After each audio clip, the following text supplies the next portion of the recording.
Hello everyone, स्वागत है आपका अपने YouTube channel Ajay Pal Yadav lecturer में। एक विद्यार्थी है गजेंद्र मेनारिया, जिसने यह सुविचार भेजा है, प्रत्येक अवसर के लिए तैयार रहना ही सफलता का रहस्य है। तो प्यारे विद्यार्थियों, हमें हर अवसर के लिए तैयार रहना चाहिए, क्योंकि वही हमारी सक्सेस होने का सीक्रेट है। पार्ट नंबर 1 हम स्वर्णिम भारत पढ़ रहे थे और पार्ट नंबर 1 में हमने महाजनपदों के बारे में पढ़ा था। आज इसका पार्ट नंबर 2 और हम पढ़ेंगे मौर्य साम्राज्य के बारे में। मौर्य साम्राज्य 16 महाजनपदों में से एक, देखिए 16 महाजनपदों में से एक मगध का एक साम्राज्य के रूप में आविर्भाव हर्यंक वंश के समय हुआ। तो मगध का एक साम्राज्य के रूप में आविर्भाव हर्यंक वंश के समय हुआ था और कालांतर में मगध ने समस्त उत्तर भारत पर अपना आधिपत्य स्थापित कर लिया। तो अपना आधिपत्य समस्त उत्तर भारत पे स्थापित कर लिया था मगध ने, और यहीं पे मौर्य साम्राज्य की स्थापना हुई। ये आचार्य चाणक्य और इधर चंद्रगुप्त मौर्य, आचार्य चाणक्य जिसको कौटिल्य और विष्णुगुप्त के नाम से भी जाना जाता है, और ये चंद्रगुप्त मौर्य जिन्होंने मौर्य साम्राज्य की स्थापना की थी।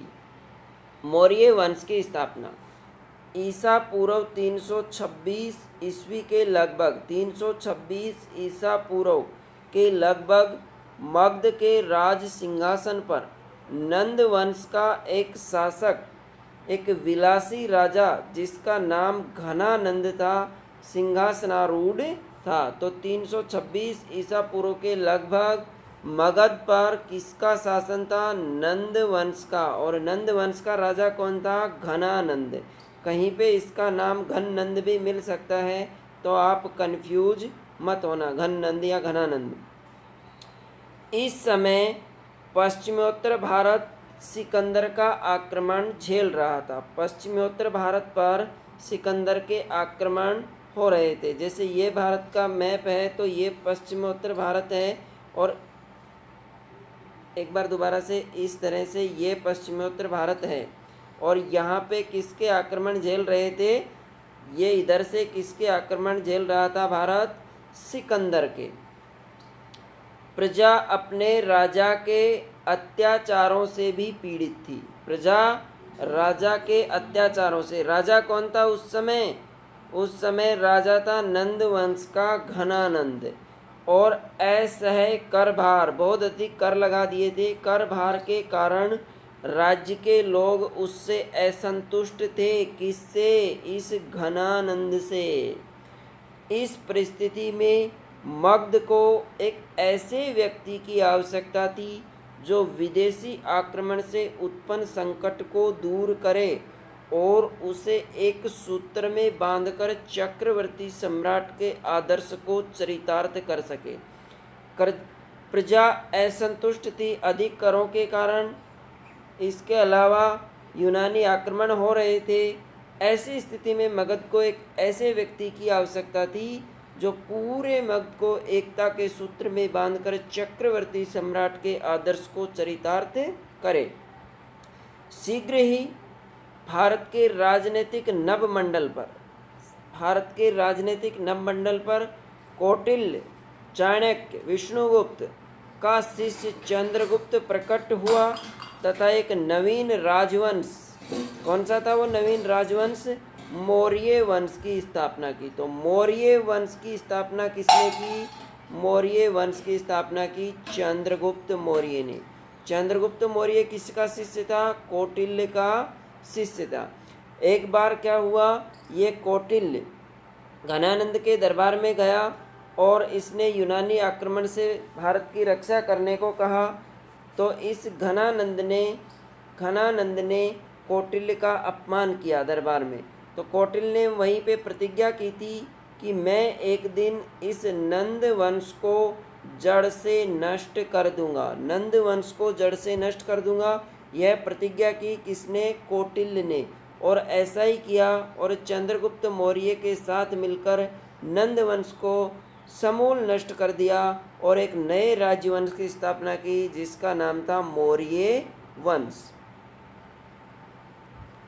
चंद्रगुप्त मौर्य। चंद्रगुप्त मौर्य 322 ईसा पूर्व से 298 ईसा पूर्व अपने गुरु, कौन था गुरु इसका, चाणक्य की सहायता से अंतिम नंद शासक जिसका नाम क्या था, घनानंद को पराजित करके 25 वर्ष की आयु में चंद्रगुप्त मौर्य मगध के सिंहासन पर आरूढ़ हुआ। तो चंद्रगुप्त मौर्य 25 वर्ष की आयु में घनानंद को पराजित कर मगध के सिंहासन पर आरूढ़ हुआ, मतलब मगध का शासक बन गया। चंद्रगुप्त मौर्य ने व्यापक विजय अभियान करके प्रथम अखिल भारतीय साम्राज्य की स्थापना की। पहला व्यक्ति था जिसने अखिल भारतीय साम्राज्य की स्थापना की। और 305 ईसा पूर्व में तत्कालीन यूनानी शासक सेल्यूकस निकेटर, देखिए ये सिकंदर का सेनापति था। सिकंदर की मृत्यु के बाद उसके साम्राज्य को 4 भागों में बांट लिया था और जो भारत की तरफ का साम्राज्य था वो मिला किसको, सेल्यूकस निकेटर को। 305 ईसा पूर्व सेल्यूकस निकेटर और चंद्रगुप्त मौर्य के मध्य एक युद्ध हुआ। यह युद्ध कब हुआ, 305 ईसा पूर्व। किस किस के मध्य, सेल्यूकस निकेटर और चंद्रगुप्त मौर्य के मध्य। इस युद्ध में सेल्यूकस निकेटर क्या हुआ, पराजित हुआ और बाद में दोनों के मध्य संधि हो गई। तो संधि हो जाने के बाद सेल्यूकस ने चंद्रगुप्त से 500 हाथी लेकर पूर्वी अफगानिस्तान, बलूचिस्तान और सिंध नदी के पश्चिम का क्षेत्र उसे दे दिया। किसे दे दिया, चंद्रगुप्त मौर्य को। किसने, इस सेल्यूकस निकेटर ने। कितने हाथी, 500 हाथी उपहार में लिए।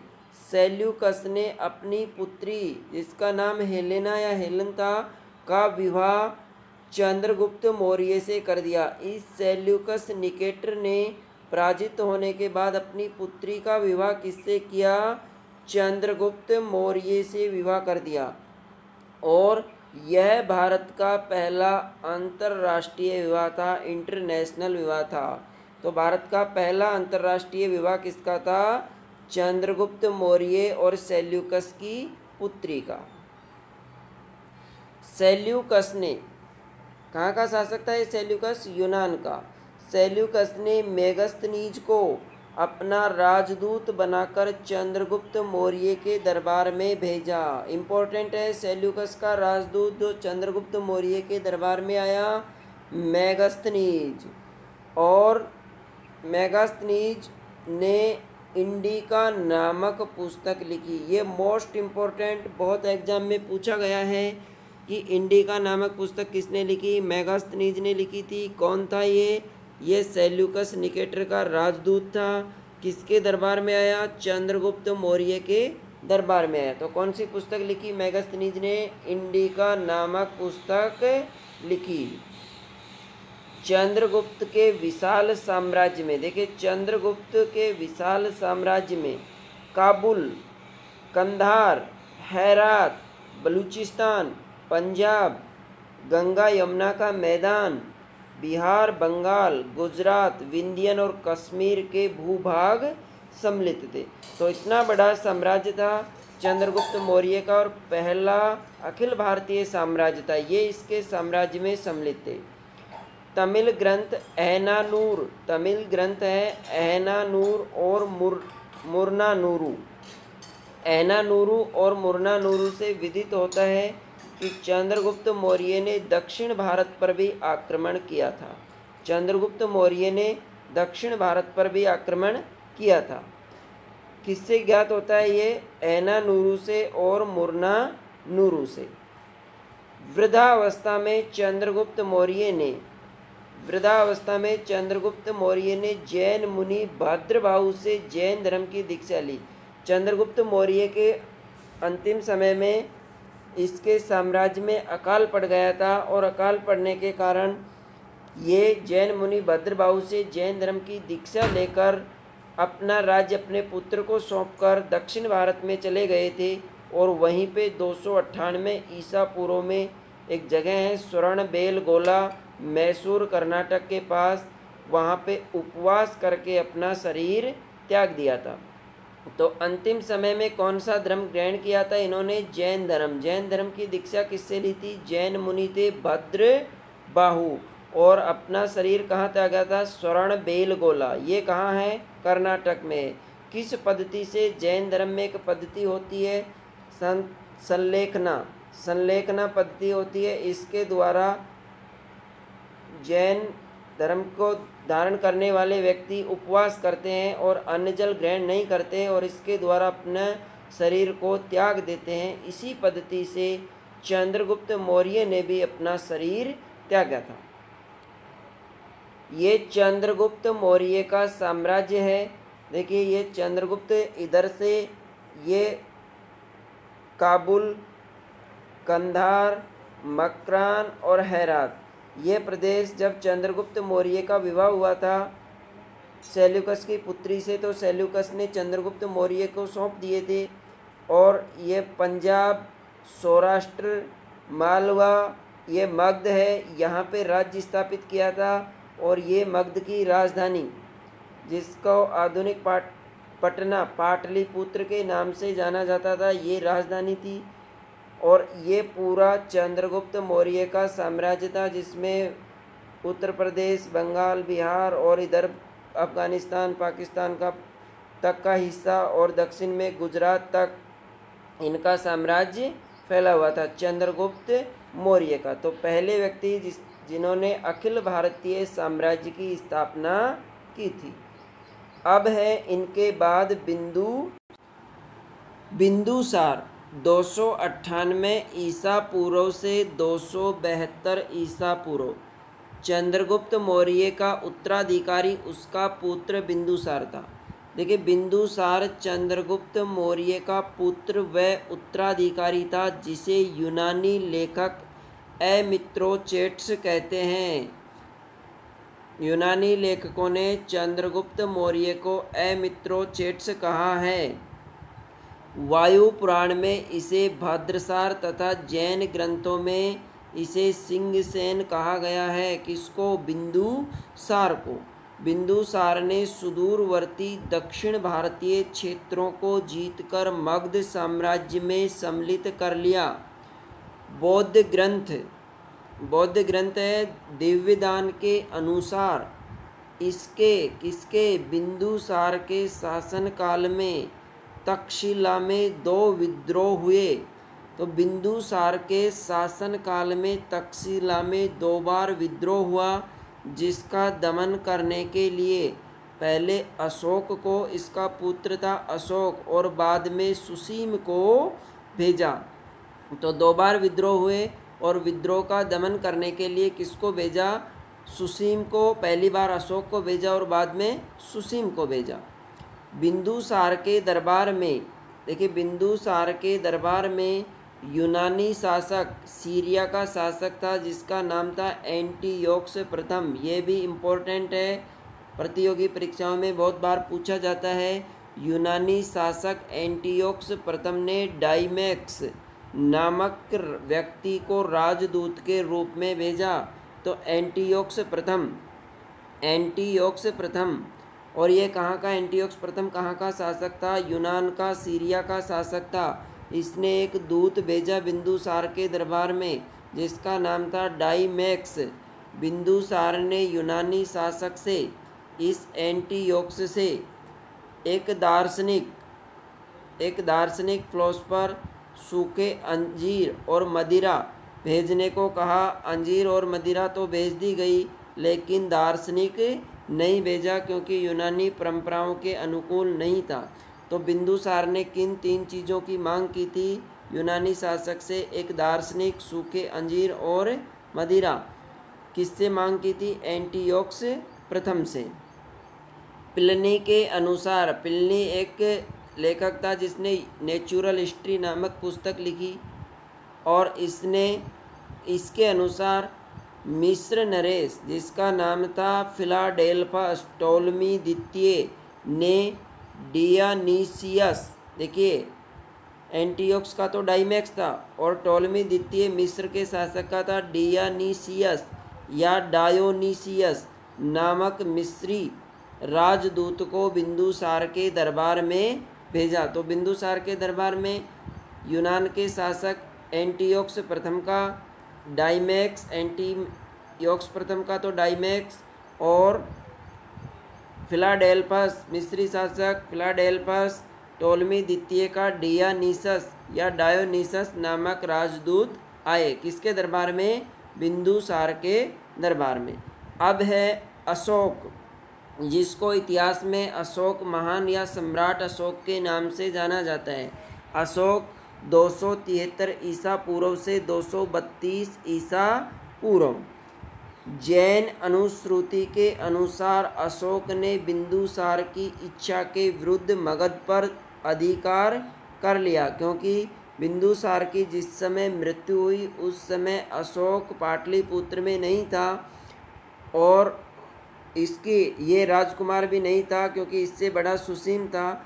और बाद में उत्तराधिकारी का संघर्ष हुआ और 4 वर्ष तक ये संघर्ष चला और 269 ईसा पूर्व में अशोक का राज्याभिषेक हुआ।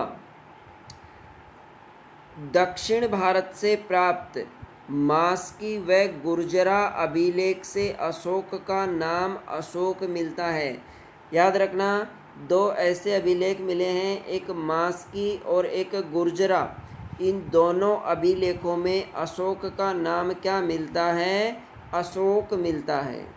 अभिलेखों में अशोक को देवानाम प्रिय अर्थात देवताओं का प्रिय और देवानाम प्रियदर्शी देखने में सुंदर ये उपाधियों से विभूषित किया गया है। किसको?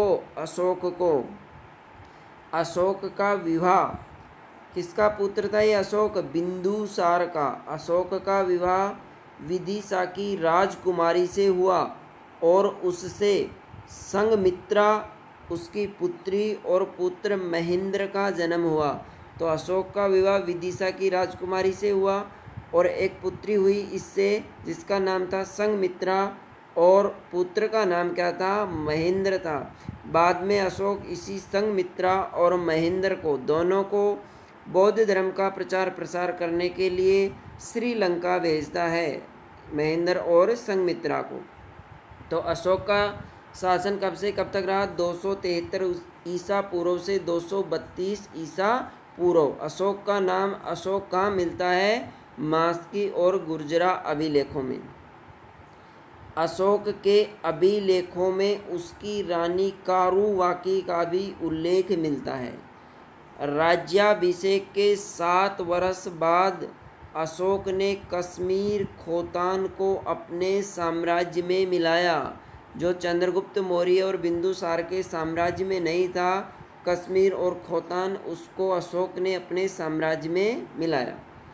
अशोक के समय में मौर्य साम्राज्य में तमिल प्रदेश के अतिरिक्त समूचा भारत और अफगानिस्तान का काफ़ी बड़ा भाग सम्मिलित था। केवल तमिल प्रदेश नहीं था और इसके अतिरिक्त अफगानिस्तान का भी बहुत बड़ा भाग भारत में सम्मिलित था।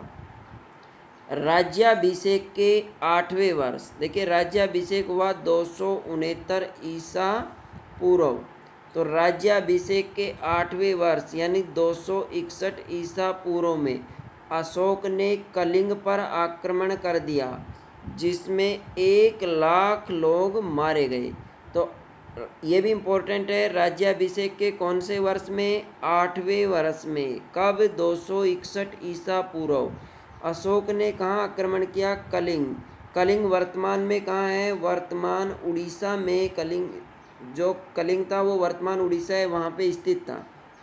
इस युद्ध में कितने व्यक्ति मारे गए? 1 लाख व्यक्ति मारे गए।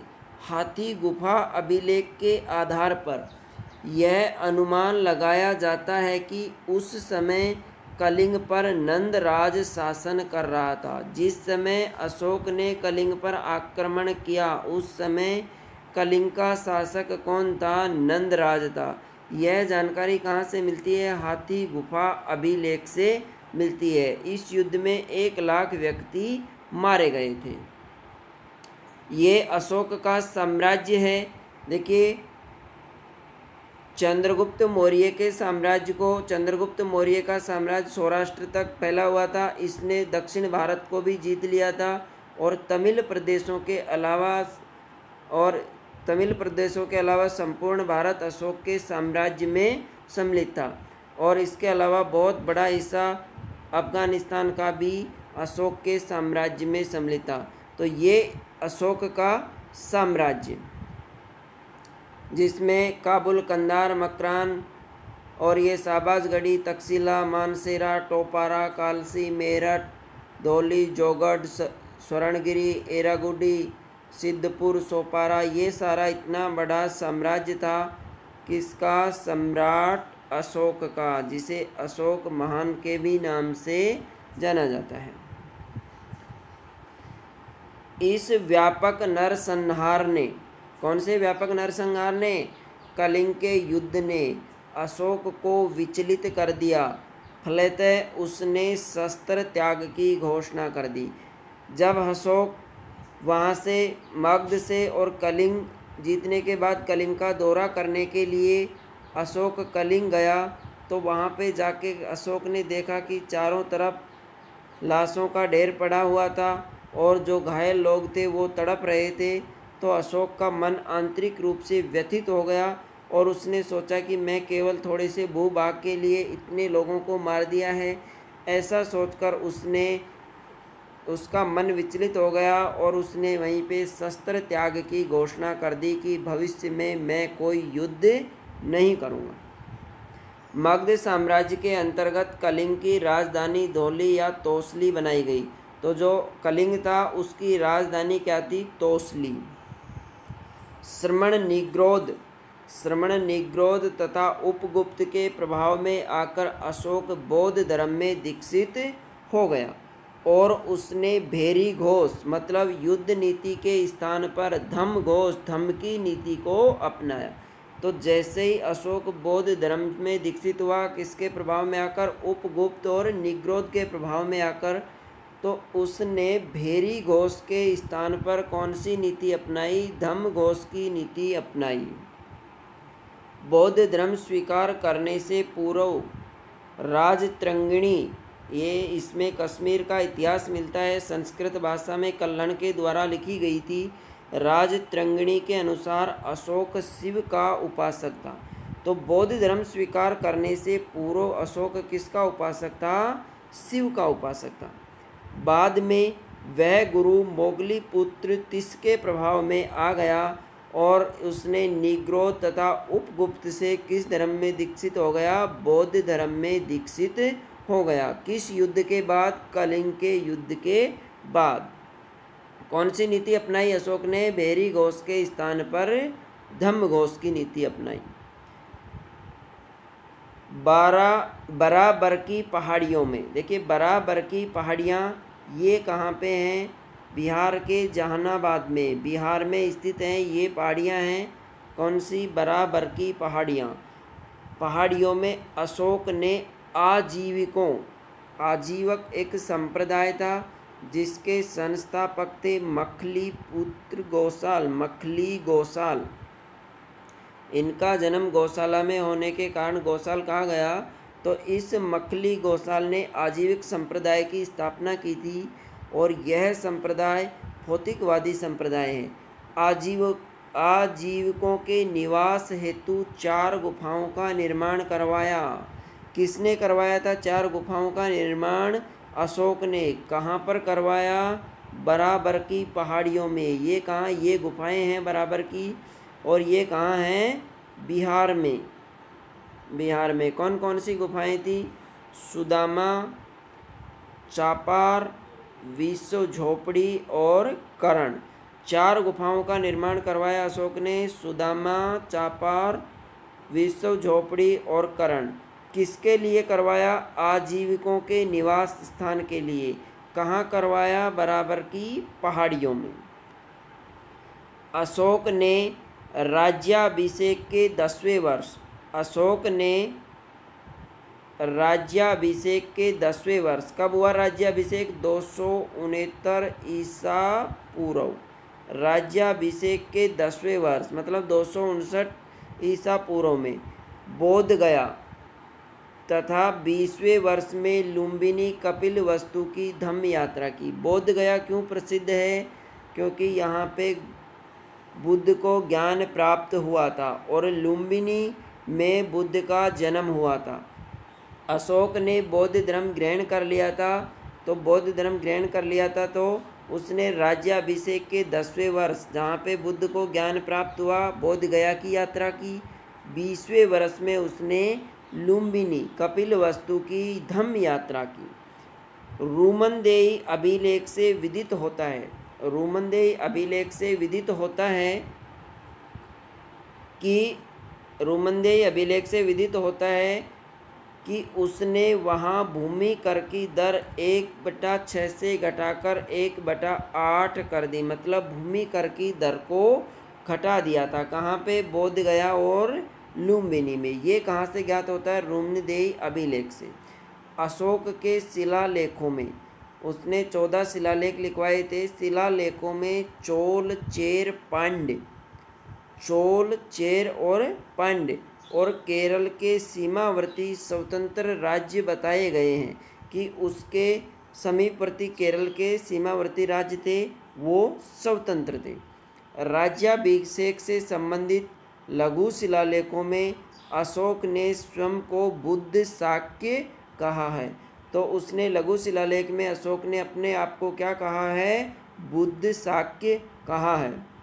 अशोक ने 10वें वर्ष कहाँ की यात्रा की? बोध गया की। और 20वें वर्ष कहाँ की यात्रा की थी? लुम्बिनी की। इम्पोर्टेंट याद रखना।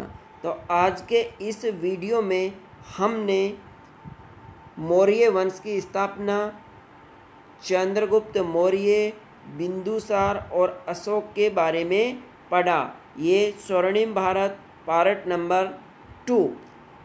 तो ये आप इसको वीडियो को देखना और इससे संबंधित जो भी क्वेश्चन है पार्ट के उनको सोल्व करना। आज के वीडियो में इतना ही। कल हम पढ़ेंगे अशोक का धम्म, उसके बारे में पढ़ेंगे। यदि आपको वीडियो पसंद आए तो वीडियो को लाइक करना और चैनल को अभी तक सब्सक्राइब नहीं किया है तो चैनल को सब्सक्राइब करना और अधिक से अधिक विद्यार्थियों तक वीडियो को शेयर करना। धन्यवाद।